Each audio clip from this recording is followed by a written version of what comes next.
Yeah, selling the work. This is the one presentation I've actually done to the entire creative department here quite recently. Because I think it's where we even quite often fall short. And that is, and it's selling work, and it's more importantly, it's selling the work first time around. Because there's a knock-on effect. There's a knock-on effect that the debriefs come in. You've got X amount of resources in terms of teams. All of a sudden, those teams are working on more than one thing. So, not selling first time around, working on three or more jobs at once. Guess that. It's not cool. It's not going to get the best out of you. So selling is so important. Yet we leave it to the very last minute. You're rushing things, rushing campaigns out, and I know it's tough. I mean, it leads to this. That's what happens when teams are working on three things at once. Those are all the art directors and copywriters right now.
Yeah. Most popular question asked after Cannes film winners are announced. How did they sell that? You see that crazy stuff out of Japan. How, man? How? We ask. That's a question you ask year in and year out. How did they sell that? Not like this. The question we should be asking is, do we spend enough time preparing the sell? No, we don't. We tend to put all the time in just getting the work done and then rushing there and presenting. We haven't thought about anything in terms of flow. So, I mean, the challenge I posed to the creative department was to be more Tony Stark. It's endorsed by Stark Industries, by the way, the slide. Just letting you know. Is it better to be feared or respected? And I say, is it too much to ask for both? With that in mind, I humbly present the crown jewel of Stark Industries' Freedom Line. It's the first missile system to incorporate our proprietary repulsor technology. They say the best weapon is one you never have to fire. I respectfully disagree. I prefer the weapon you only have to fire once. That's how Dad did it. That's how America does it. And it's worked out pretty well so far. Find an excuse to let one of these off the chain, and I personally guarantee you the bad guys won't even want to come out of their caves.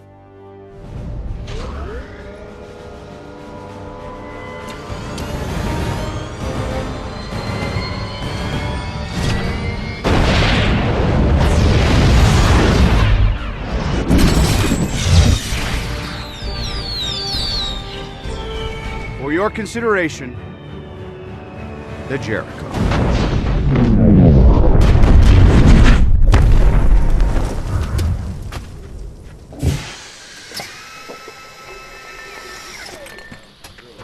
I'll be throwing one of these in with every purchase of 500 million or more. It's a pig. Value add. One day, I will do a presentation, and when I finish, I'll just go like this. And then walk out. Confidence. Confidence is key. I sent a letter around to, letters to all the different creators, and I said, which do you guys want to learn about presentation skills, or learn to get them? Well, a lot of the creators are very good. For some of them, it comes naturally. They're comfortable speaking in front of people. I never was. I'm still not today. It's actually even harder speaking to your peers. And this was I was doing this presentation to my peers. Sometimes a little bit easier to clients, but everybody develops a unique style of presenting. What makes them comfortable? Some like to be super, super organized. They've worked everything out. They've rehearsed it in their heads, because that's what makes them feel comfortable when they stand up in front of people. Others, it comes naturally. They want to keep it conversational. And you've got to take that approach, because clients, they respond to you being confident in who you are when you're presenting. If you're standing here going, and then I did this, sorry, I lost my place, and it might be the most amazing idea you have up there, and they're just going, whoa, where are you? What's happening? You lose them. You lose them quickly. But I'm going to start right at the beginning. I'm going to start before the sell. And before the sell, before the work, the presentation, the sell can begin by keeping the clients informed. Take them for lunch, show them ads, not just TV, but print, outdoor, and digital. Discuss the importance of music, humor, or emotion. Bring them up to speed on current trends in advertising and show them the communication had the best results, real results, not 650 million impressions. All this prepares them for what should be coming their way. This is called, I like to call it teeing them up. Do we do enough of it? No, we don't. We don't go, hey, the coolest ads. We have sessions around it. We go the sweets category, for instance. We'll show them the latest work in the sweets category. But we don't take the lunch. We make it informal, and we discuss things.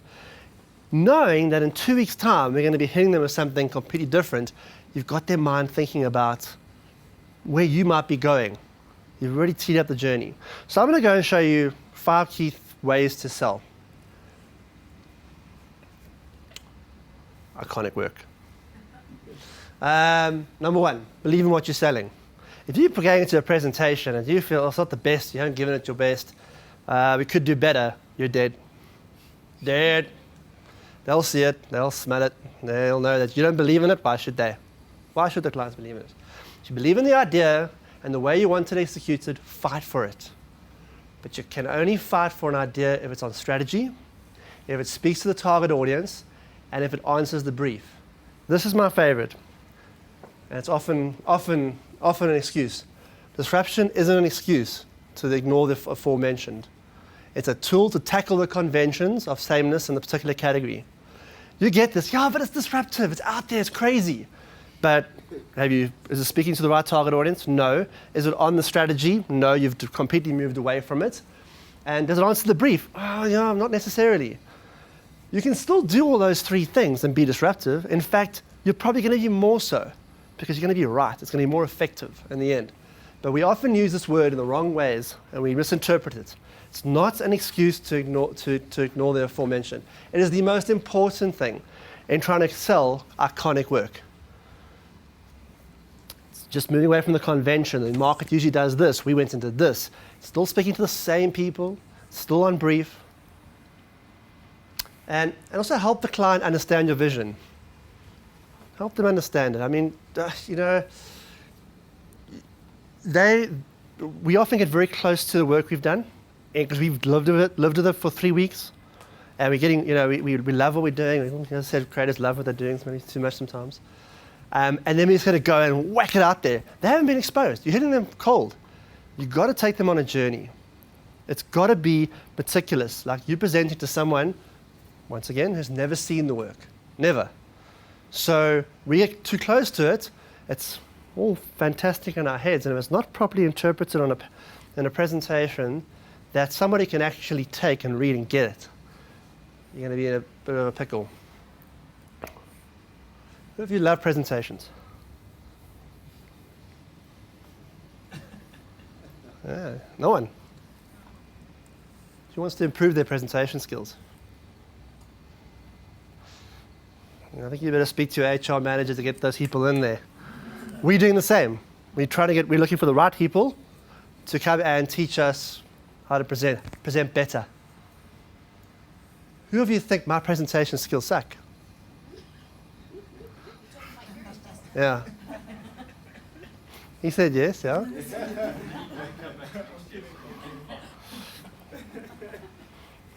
Yeah, I'm stopping. Round town with the girl I love, and I'm like, fuck you. I'm only kidding, man. Okay, attention to detail.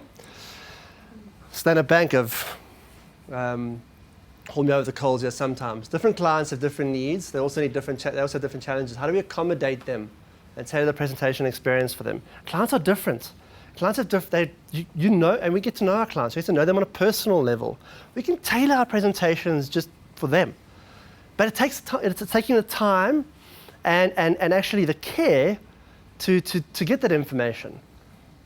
This is where great work does. It does right here. It does in this stage. It's left to the last minute, and it's not given the proper addressing. Know your audience.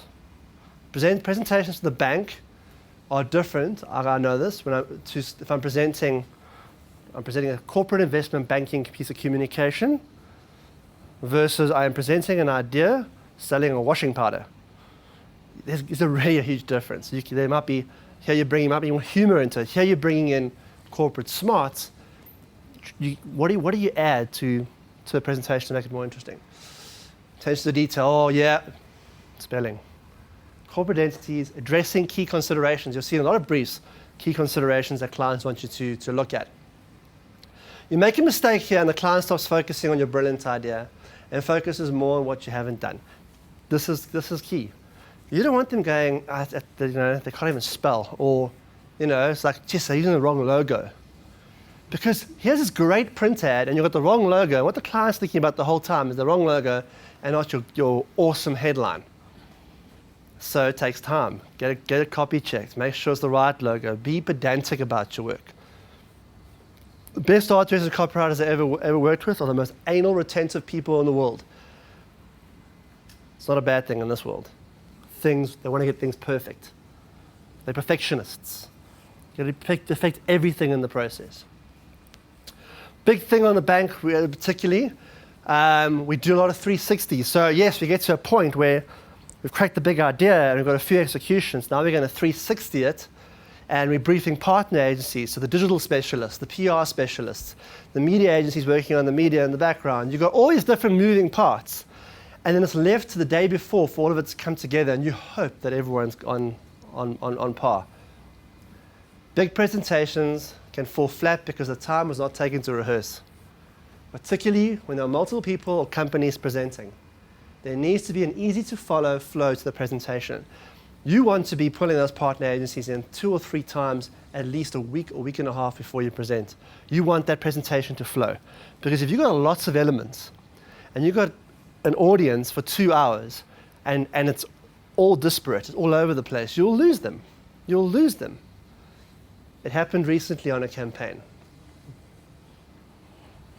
The day before, it was all over the place. This is so important, particularly when you've got really, really cutting edge ideas that you feel that they're breakthrough, or you're pushing the boundaries, you're doing the unexpected, all the things I discussed in the idea section. Preempt the questions. If you know the work is going to be a tough sell, and great ideas often are a tough sell, they take clients out of their comfort zone. Ask yourself what question or questions the client might ask, and have the answers worked out in your head. Because you can move away, you can step away from it and go, well, what are the questions the client would ask on this? Because we're pushing things here. They might ask this, they might ask that. Okay, cool. What is the answer you're going to have when they ask the question? Or even better, answer it before they ask it. So I'm presenting. You may be thinking, or you may want to ask X, but what about this? So they're going, whoa, they've thought about that. They've thought about the potential questions I would ask. That's being prepared for your sell. Those are the 5 key things. This is a pitch done, Deichmann. It's a shoe brand in the UK. And the guy speaking in the video, I think he's either Chief Creative Officer or he's the CEO of the London office, Peter Sutter. What's his role? He's a CEO, hey? He's not CEO, yeah. And I mean, they just created an entire video for a pitch. Well, they won the business. The whole pitch is done in a video format. But it was so prepared. It was so succinct. It was so clear. They spent so much time working it out. And then they put this in front of them. Another thing we've just done now, and it was based on memes. We actually filmed a TV ad. Very rudimentary, not expensive, because it's based on memes, and memes are kind of generally thrown together, which kind of helped us. We made the TV ad. We spoke to a director who will get the business, by the way, if they go with the campaign for Datsun. Play the ad in the presentation, like just to sell the idea. It was a done ad. It was that good. Sold. Just going a little bit further. I think Jenny was speaking about, there's also there are pros and cons to actually recording the script beforehand. Well, they did a radio campaign for Doom. It's a bug killer. You're probably quite familiar with it. And they recorded it beautifully, not like a pilot. It wasn't so easy to sell. I just had to play. Here's your radio spots, guys. You know what I mean? It was done. So this is an example. I'm not going to play the whole thing. It's about 9 minutes. And he's a little bit, it gets a bit monotonous. But I think what they did in terms of preparation and the sell was absolutely succinct. This gives you a little taste. Deichmann sell fantastic shoes at fantastically low prices. We just need to sell more of them to more people more often in the UK. To do that, we need 2 things: fame and facts. We need to attract the attention of people who need shoes, and we need to tell them why they should buy their shoes from us. TBWA propose a simple solution. We think that the Deichmann campaign should be one idea executed 1,000 different ways. This is the idea. Deichmann, must have, can have. We will sell you must-have shoes at can-have prices. And here are the many different ways. A toolkit of digital, broadcast, print, posters, social media, in-store and online creative. If a medium can be used to increase sales, we need a bespoke concept to work in it. Dozens of channels, thousands of executions. Must have. Can have. Deichmann. Okay, let's start with the basics. This is a simple digital poster that you might find in a mall. And these are all of the elements that make up the basis of our campaign. So we literally put the shoe on a pedestal made of your shoeboxes or a graphic representation of them. Obviously in the store the shoeboxes vary, so we've created these pure white ones to create a pedestal that makes the shoe pop and make your logo pop. Once we put the shoe up on the pedestal, we say must have. It's a must-have shoe, a thing that you must buy. And then we use this section of the ad to say that you can have it. Because it's $17.99, it's a can-have shoe. So we have must-have, can-have, which is the Deichmann price. The messages can simply be the price, as here, or the price and a competitive price headline, as here. Or it can explain how Deichmann can achieve these prices, as in this series of ads.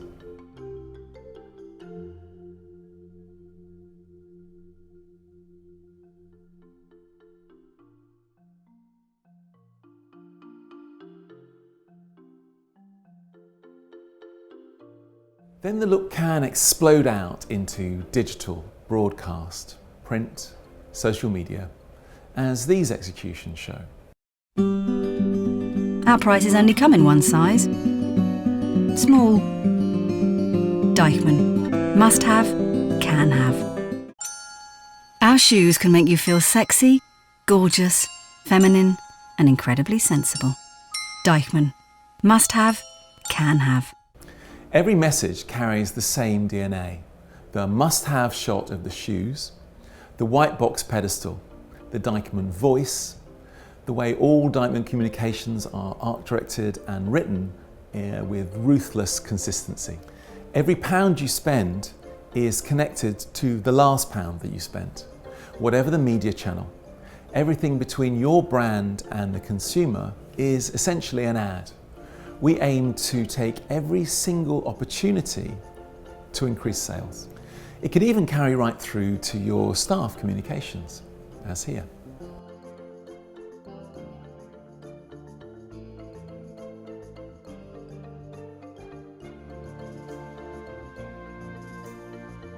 We've produced all of these broadcast ready executions ourselves. One advantage of our idea is that it can be inexpensively produced at speed by TBWA at TBWA. So we can run more ideas more often, more inexpensively. We think it's a must-have, can-have campaign. Deichmann. Must-have, can-have. We want to take Deichmann from the best kept secret in the footwear market to achieving the relevance and salience you deserve. How are we going to do it? Well, firstly, we know that we need to be known.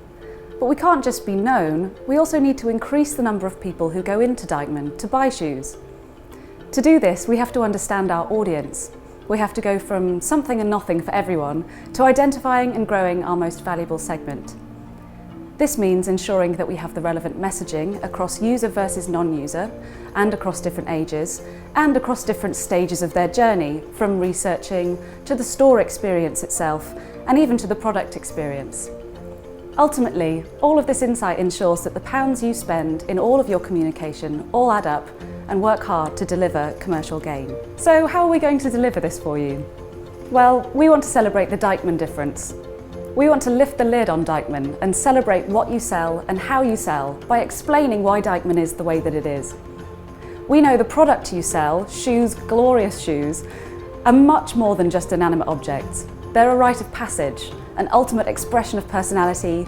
They're intertwined into culture, and in the words of Marilyn Monroe, give a girl the right pair of shoes and she can conquer the world. We want all of our communication to celebrate our gorgeous, glorious shoes. We want to reassure the people who come in and buy these shoes that we provide extraordinarily priced shoes with great quality and great design. Low prices might mean low quality with some of our competitors, but not with Deichmann. Great design might mean some shoes are unattainably expensive, but not with Deichmann. And great quality alone can sometimes lack fashion, but not with Deichmann. With Deichmann, there are no compromises. So let's be fun, let's be clever, let's get on the map in the UK. And let's celebrate that Deichmann difference.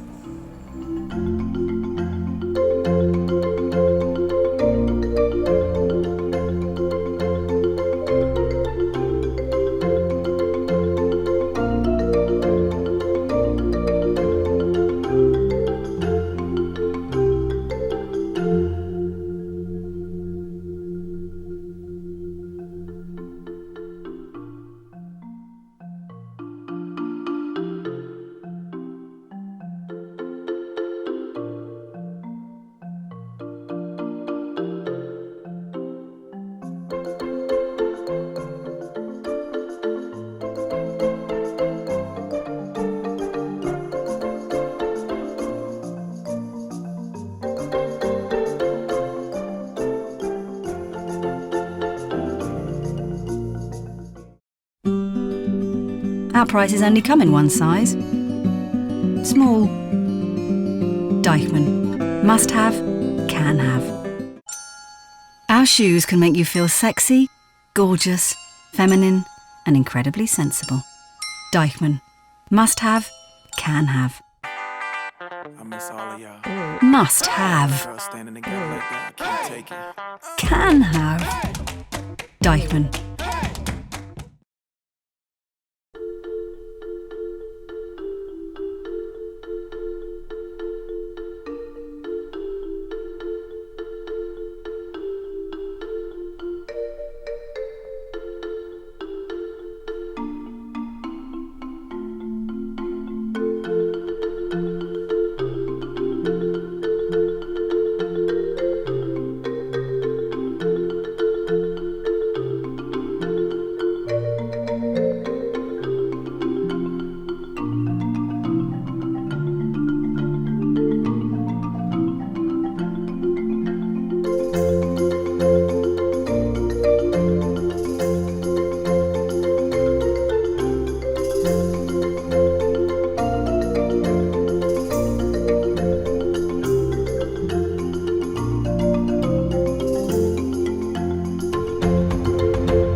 pretty.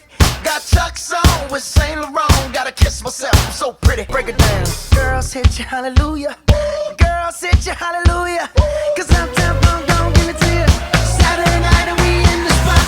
Don't believe me, just watch. Come on.